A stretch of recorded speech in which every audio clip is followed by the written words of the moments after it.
Living motivated में आपका स्वागत है। ओशो का शुरुआती जीवन 11 दिसंबर 1931 को मध्य प्रदेश के कुचवाड़ा में उनका जन्म हुआ था। जन्म के वक्त उनका नाम चंद्रमोहन जैन था। बचपन से ही उन्हें दर्शन में रुचि पैदा हो गई। ऐसा उन्होंने अपनी किताब glimpses of my golden childhood में लिखा है। उन्होंने अपनी पढ़ाई जबलपुर में पूरी की और बाद में वो जबलपुर यूनिवर्सिटी में लेक्चरर के तौर पर काम करने लगे। उन्होंने अलग अलग धर्म और विचारधारा पर देश भर में प्रवचन देना शुरू किया। प्रवचन के साथ साथ ध्यान शिविर भी आयोजित करना शुरू कर दिया। शुरुआती दौर में उन्हें आचार्य रजनीश के तौर पर जाना जाता था। नौकरी छोड़ने के बाद उन्होंने नवसन्यास आंदोलन की शुरुआत की। इसके बाद उन्होंने खुद को ओशो कहना शुरू कर दिया। अमेरिकी प्रवास साल 1981 से 1985 के बीच वो अमेरिका चले गए। अमेरिका प्रांत ओरेगॉन में उन्होंने आश्रम की स्थापना की। यह आश्रम 65,000 एकड़ में फैला था। ओशो का अमेरिका प्रवास बेहद विवादास्पद रहा। महंगी घड़ियां, रोल्स रॉयस कारें, डिजाइनर कपड़ों की वजह से वे हमेशा चर्चा में रहे। ओरेगॉन में ओशो के शिष्यों ने उनके आश्रम को रजनीशपुरम नाम से एक शहर के तौर पर रजिस्टर्ड कराना चाहा, लेकिन स्थानीय लोगों ने इसका विरोध किया। इसके बाद 1985 वे भारत वापस लौट आए। ओशो की मृत्यु। भारत लौटने के बाद वे पुणे के कोरेगांव पार्क इलाके में स्थित अपने आश्रम में लौट आए। उनकी मृत्यु 19 जनवरी 1990 में हो गई। उनकी मौत के बाद पुणे आश्रम का नियंत्रण ओशो के करीबी शिष्यों ने अपने हाथ में ले लिया। आश्रम की संपत्ति करोड़ों रुपए की मानी जाती है और इस बात को लेकर उनके शिष्यों के बीच विवाद भी है। ओशो के शिष्य रहे योगेश ठक्कर ने बीबीसी मराठी से कहा, ओशो का साहित्य सबके लिए उपलब्ध होना चाहिए, इसलिए मैंने उनकी वसीयत को बॉम्बे हाईकोर्ट में चैलेंज किया है।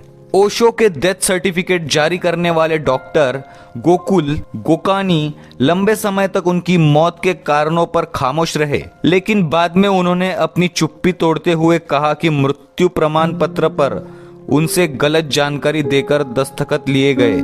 अब डॉक्टर गोकुल गोकानी ने योगेश ठक्कर के केस में अपनी तरफ से शपथ पत्र दाखिल किया है। उनका कहना है कि ओशो के मौत के सालों बाद भी कई सवालों के जवाब नहीं मिल रहे थे और मौत के कारणों को लेकर रहस्य बरकरार है। मौत के दिन क्या हुआ? ओशो की मौत पर हु किल्ड ओशो टाइटल से किताब लिखने वाले अभय वैद्य का कहना है, 19 जनवरी 1990 को ओशो आश्रम से डॉक्टर गोकुल को फोन आया। उनको कहा गया कि आपका लेटर हेड और इमरजेंसी किट लेकर आए। डॉक्टर गोकुल गोकानी ने अपने हलफनामे में लिखा है, वहां मैं करीब 2 बजे पहुंचा। उनके शिष्यों ने बताया कि ओशो देह त्याग कर रहे हैं, आप उन्हें बचा लीजिए, लेकिन मुझे उनके पास जाने नहीं दिया गया। कई घंटों तक आश्रम में टहलते रहने के बाद मुझे उनकी मौत की जानकारी दी गई और कहा गया कि डेथ सर्टिफिकेट जारी कर दे। डॉक्टर गोकुल ओशो की मौत की टाइमिंग को लेकर भी सवाल खड़े करते हैं। डॉक्टर ने अपनी हलफनामे में यह भी दावा किया है कि ओशो के शिष्यों ने उन्हें मौत की वजह दिल का दौरा लिखने के लिए दबाव डाला।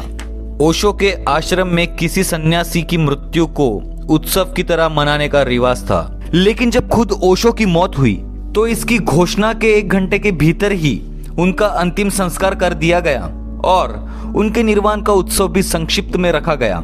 ओशो की मां भी उनके आश्रम में ही रहती थी। ओशो की सचिव रही नीलम ने बाद में एक इंटरव्यू में उनकी मौत से जुड़े रहस्यों पर कहा कि ओशो के निधन की सूचना उनकी मां को भी देर से दी गई थी। नीलम ने इस इंटरव्यू में यह दावा किया था कि ओशो की मां लंबे समय तक यह कहती रही कि बेटा उन्होंने तुम्हें मार डाला। ओशो की वसीयत। योगेश ठक्कर का दावा है कि उनके आश्रम की संपत्ति हजारों करोड़ रुपए है और किताबों और अन्य चीजों से करीब 100 करोड़ रुपए रॉयल्टी मिलती है। ओशो की विरासत पर ओशो इंटरनेशनल का नियंत्रण है। ओशो इंटरनेशनल की दलील है कि उन्हें ओशो की विरासत वसीयत से मिली है। योगेश ठक्कर का दावा है कि ओशो इंटरनेशनल जिस वसीयत का हवाला दे रहे हैं वो फर्जी है। हालांकि ओशो इंटरनेशनल पर लगे आरोपों का खंडन उनकी शिष्या अमृत साधना करती है। वे इन आरोपों को झूठ करार देती है। आचार्य रजनीश के जीवन में बचपन से लेकर उनके मृत्यु तक जितने भी रहस्य थे, क्या वो रहस्य कभी खुल पाएंगे? तो आपको क्या लगता है? आप अपनी राय जरूर हमें कमेंट में दीजिए। अगर आपको ये वीडियो पसंद आए तो लाइक, शेयर और सब्सक्राइब जरूर करिएगा दोस्तों।